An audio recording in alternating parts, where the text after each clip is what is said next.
कार्यक्रम के पुण्यार्जक हैं श्रीमती शशि लोहाड़िया धर्मपत्नी श्री अनिल लोहाड़िया मुरादाबाद, श्रीमती वर्षा जैन धर्मपत्नी श्री विकास जैन गुड़गांव, श्रीमती उमा जैन धर्मपत्नी श्री योगेश जैन गुड़गांव, राजकुमार जैन, मधु जैन, मनोज जैन, रूबी जैन, अजय जैन, पायल जैन, अक्षत जैन, अर्पण जैन, प्रेरणा जैन व आन्या जैन, श्रीमती रीटा जैन धर्मपत्नी श्री नरेश जैन, चंदरनगर अजमेर। परम पूज्य वात्सल्य मूर्ति जिन धर्म प्रभाविका आरिका रत्न 105 सृष्टि भूषण माता जी की मंगल प्रेरणा एवं आशीर्वाद से चतुर्विध संघ की सेवा में सदैव तत्पर सृष्टि मंगलम फाउंडेशन द्वारा शाश्वत तीर्थराज श्री सम्मेद शिखर जी में कई वर्षों से संचालित है चतुर्विध संघ के आहार की उत्तम व्यवस्था, जिसमें आहार विहार, पिच्छी, कमंडल, वस्त्र, शास्त्र एवं औषधि दान आदि की व्यवस्था सुचारू रूप से की जा रही है।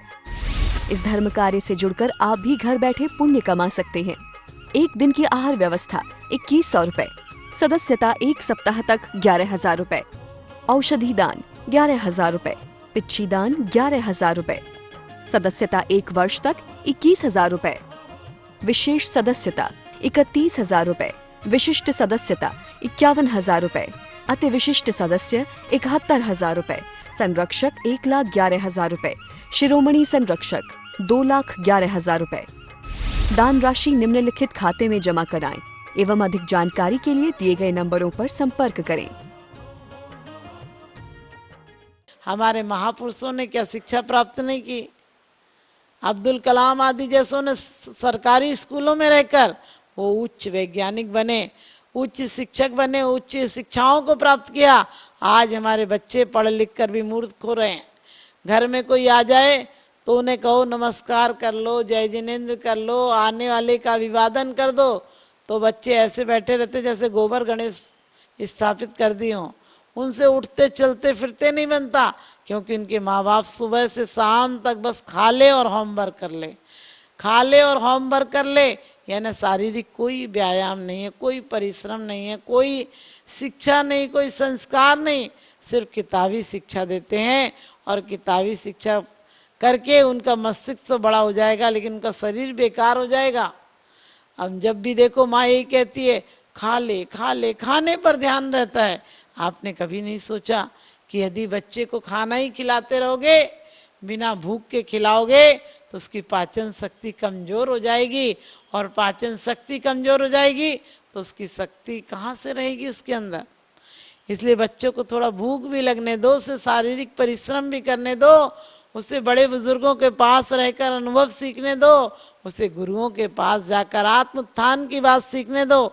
शिक्षा उसे नहीं कहते हैं जो मात्र पेट भरने की कला सिखाती है, शिक्षा उसे नहीं कहते हैं जो मात्र धन की तिजोरियां भर देती है, शिक्षा तो उसे कहते हैं जो आत्म धन को भी भर देती है। आजकल बड़े लोग बैठे रहेंगे और बच्चे कुर्सियों पर जाकर बैठ जाते हैं, बड़े लोग नीचे बैठे रहते हैं, बच्चे कुर्सियों पर बैठ जाते हैं, और उनसे कहो बेटा नीचे उतरो, तो उनकी शक्लें ऐसी हो जाती हैं जैसे कि बुड्ढों से बुरी हालत हो जाती है। आज छोटे छोटे बच्चों के घुटने खराब होने लगे, लीवर खराब होने लगे। इस सब का क्या प्रभाव है? इस सब का कुशिक्षा प्रभाव है। यानी शिक्षा सिर्फ शाब्दिक दी गई, उन्हें हमने प्रोत्साहन नहीं दिया, उन्हें हमें प्रतिस्पर्धा सिखानी थी, उन्हें हमें कहना था कि बेटा सबसे आगे बढ़ो, सबका विकास करो, सबको साथ लेकर चलो और आनंदमय जीवन बिताओ। आज बच्चों पर इतना बोझ है, इतना प्ले वाले बच्चे भी ऐसे जाते हैं जैसे थके थके आते हैं। मैं कहती हूँ शिक्षा के साथ संस्कार दीजिए। संस्कार एक कुम्हार देता है तो चाहे संस्कार देकर चिलम बना दे, और चाहे तो उसे क्या सुराही बना दे। चिलम बनेगी तो खुद भी जलेगी और दूसरों को भी जलाएगी, सुराही होगी तो स्वयं भी शीतल रहेगी और दूसरों को भी शीतल बनाएगी। तो आपके हाथ में है कि आप बच्चों को सुराही बनाते हैं या चिलम बनाते हैं। झूठा अभिमानी मत बनाना, क्योंकि झूठा अभिमान बच्चा भले ऊपर पहुंच जाए, लेकिन ना अपने मित्रों लायक रहेगा, ना अपने परिवार लायक रहेगा, और ना अपने बुजुर्गों के लायक रहेगा, और वो अपने बच्चों के काबिल भी नहीं रह पाएगा, क्योंकि वो बच्चों को भी अपने सिर्फ शाब्दिक ज्ञान सिखाएगा, और शाब्दिक ज्ञान से उसका जीवन भी दुर्भर हो जाएगा। आजकल बच्चे बुजुर्गों को क्यों आश्रमों में छोड़ाते हैं? क्योंकि जब बच्चे छोटे थे तब आप उन्हें नौकरों के भरोसे छोड़ गए, उन्हें आत्मीयता नहीं मिली, और आत्मीयता नहीं मिलने के कारण वो भी आपको बुजुर्गों में नौकर के भरोसे आश्रमों में छोड़ देंगे। जो बच्चे भी माँ से दूर रहते हैं, जो बच्चे परिवार से दूर रहते हैं, वो अपने जीवन में कभी मुस्कान नहीं आ सकती, उनके जीवन में प्रफुल्लता नहीं आ सकती, उनके जीवन आनंदमय नहीं हो सकते हैं। आप सिर्फ ये मत सोचिए कि आप बच्चों को सारी सुविधाएं दे दोगे तो बच्चे अच्छे हो जाएंगे।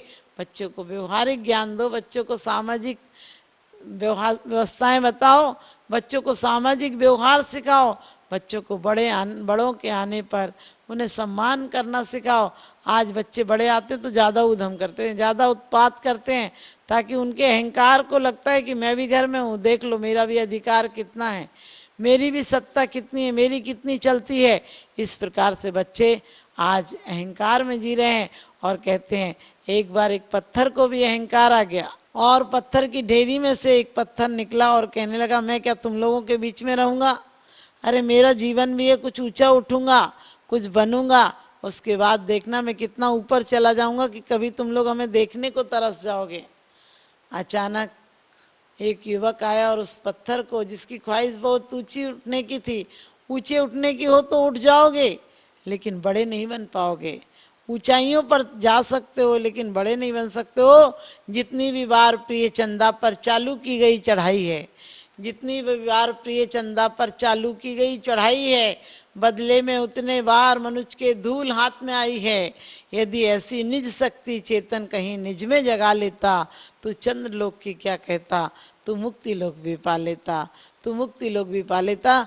जो थोड़ा सा भी ज्ञान करते हैं लेकिन समीचीन ज्ञान करते हैं, उन्हें शब्द ज्ञान नहीं आता हो लेकिन वो ब्रह्म ज्ञान को, आत्मज्ञान को, वो सच्चे सुख को भी पा सकते हैं।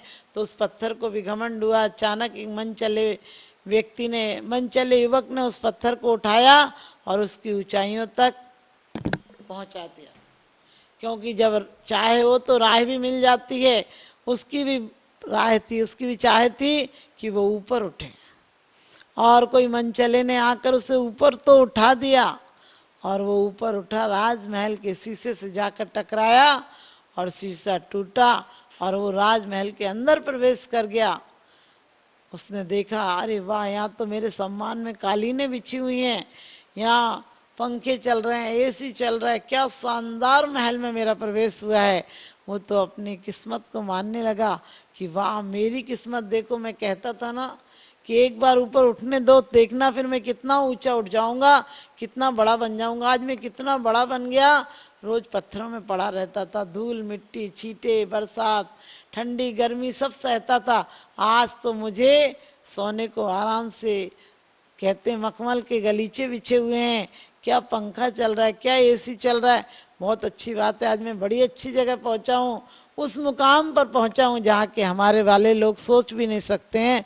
वो पड़े पड़े वहीं पर तरस रहे होंगे मैं कितना ऊपर उठ गया, लेकिन उसे अपना औकात का पता नहीं था कि बुलंदी देर तक किस शख्स के हिस्से में होती है, बुलंदी देर तक किस शख्स के हिस्से में होती है, और बहुत ऊंची इमारत हर घड़ी खतरे में होती है, बहुत ऊंची इमारत हर घड़ी खतरे में होती है। राजमहल में प्रवेश तो कर गया, लेकिन जैसे शीशा चटकने की आवाज आई, नौकर अंदर आए और देखा कि एक पत्थर ने शीशे को तोड़ दिया है और पत्थर पड़ा हुआ है कालीन पर। नौकरों ने उठाया उसे और गटर में डाल दिया, नाली में डाल दिया। आप समझ गए, जब पत्थर नीचे आ रहा था तो कहने लगा अपने पत्थरों से कि अरे तुम्हारी याद आने लगी थी इसलिए मिलने आया हूँ, मैं तो बहुत अच्छी जगह था। लेकिन उन सब पत्थरों ने देखा कि वो कह तो रहा था तुम्हारी याद आ रही थी, लेकिन अब उनके पास बैठने लायक भी नहीं बचा था। अब वो जाकर एक नाली का हिस्सा बन गया था, नाली में चला गया था, गंदी नाली में चला गया था। इसी प्रकार से जो इंसान अपने ज्ञान का, अपने धन का, अपने विज्ञान का अभिमान करता है, वो भी अपनों के बीच से हटकर उसी नाली का कीड़ा बन जाता है, नाली में चला जाता है और उसका कोई सम्मान नहीं करता। वो पैसा भले कमा ले, धन की तिजोरियां भर ले, लेकिन अपनों का प्यार नहीं पा पाता है। वो ज्ञानवान भले बन जाए, लेकिन अपने आप को जाने बिना, अपनी आत्मा का आभास किए बिना सारे ज्ञान धूल के समान है। कहते हैं सारे ज्ञान आ जाए लेकिन अपना ज्ञान नहीं हो तो बेकार है सब कुछ। और कहते हैं इसी प्रकार से कवि हो, विद्वान हो, सम्मान हो सबके बीच में, लेकिन जब तक बड़ों का सम्मान नहीं करता, कहते हैं मानी मानी मर गए, मानी मानी मर गए, रहा न इनका वंश।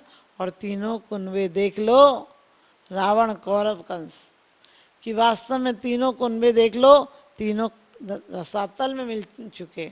क्योंकि रावण ने भी अहंकार में अपने भाई को अलग कर दिया और कौरवों ने अपने भाइयों से हिस्से के पीछे विद्रोह पा लिया, विरोध कर लिया। और कहते कंस ने तो अपनी राज सत्ता के पीछे अपने बाप को कारागृह में डलवा दिया और उसका क्या हास्य निकला आप सब जानते हैं। आज भी कंस सदियों के बाद भी लोग उसे गलत निगाह से देखते हैं। अपने बेटे का नाम कोई कंस नहीं रखता है, और कंस बल्कि उलाहना होता है जब भी कोई लड़ाता बिड़ाता, बोले क्या कंस कर रहे हो। तो आप कंस मत बनिए, आपको बनना है तो कृष्ण बनिए, आपत्ति काल में सबके काम आइए, तो आप ज्ञानवान हो जाओगे। आपका ज्ञान विज्ञान नहीं वीतराग विज्ञान बन जाएगा। आप लोगों के लिए सहारा बनिए, डूबतों को तिनके का सहारा बनिए और लोगों को साथ लेकर चलिए। सबको अपनी चीजें बांटिए, ज्ञान भी बांटिए, क्योंकि कहते हैं सरस्वती के भंडार की बड़ी अपूर्व बात, ज्यों ज्यों खर्चे त्यों बड़े, बिन खर्चे घट जाए। कि वास्तव में ज्ञान है जो ऐसा है, ज्ञान हो चाहे संपत्ति हो, यदि आप खर्चा करेंगे, यदि आप देंगे किसी को, किसी के दुख दर्द में काम आएंगे, तो आपके घर में दुख दर्द आने से डरेंगे, आएंगे ही नहीं। तो आप लोग अपने बच्चों को संस्कारवान बनाइए। बड़े बुजुर्गों के सामने शुरू से, जब बच्चा 2 साल का है तब भी लोग हंसते रहते हैं, अरे बाबा के चोटी खींच ले, बाबा के बाल खींच ले, बाबा को जीभ चढ़ा दे, बाबा को हप कर दे, बाबा को थप्पड़ मार दे। लेकिन आप ये नहीं सोचते आपका ये ज्ञान आपके लिए खाई तैयार कर रहा है। कल बच्चे आपको डांटेंगे भी, मारेंगे भी और उपेक्षा भी करेंगे।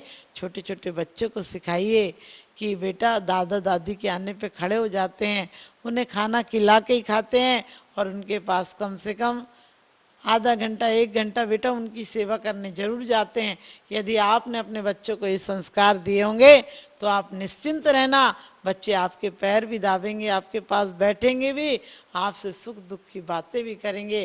और यदि आपने ऐसा नहीं किया तो समझ लेना ये अवसर्पणी काल है।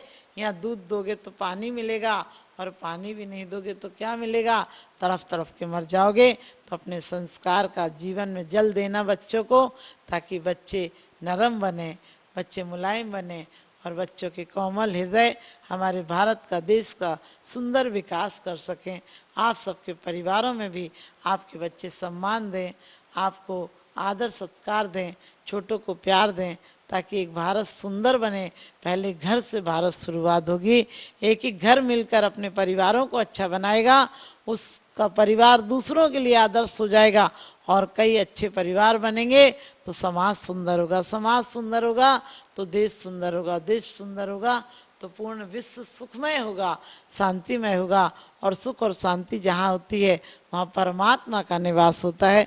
तुम अपने जीवन में सुख शांति लाना चाहते हैं तो अपने बेईमानस ईर्ष्या छल कपट को छोड़ें, और अपनी सहजता, सरलता, प्यार भरा मधुर व्यवहार बनाएं, और अपनी वाणी में सद्भाव लाएं, अपने जीवन में अहिंसा लाएं, और इन सब के सूत्रों को पाकर एक दिन हम भी मुक्ति में जाएं और सच्चा सुख पाएं, ऐसी भावना है।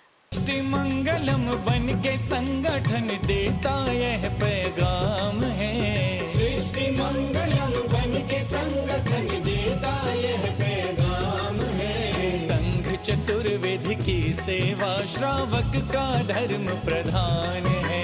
संघ चतुर्वेद की सेवा श्रावक का धर्म प्रधान है। सृष्टि भूषण जी की प्रेरणा का ये शुभ परिणाम है।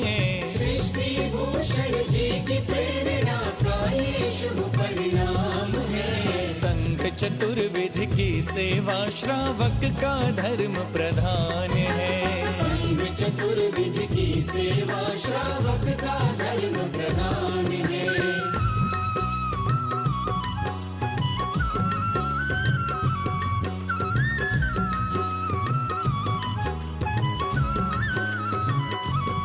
मारे सा मारे नी, सदा मारे नी सा।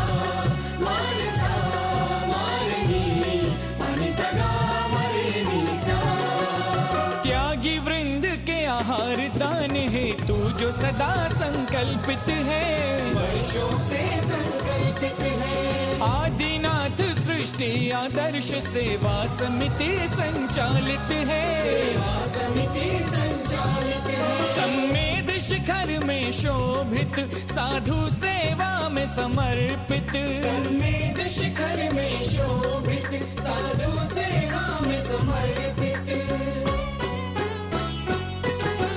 दूर करे साधकों की चर्या में जो भी व्यवधान है, दूर करे साधकों की चर्या में जो भी व्यवधान है। संघ चतुर्विध की सेवा श्रावक का धर्म प्रधान है, संघ चतुर्विध की सेवा श्रावक का धर्म प्रधान है।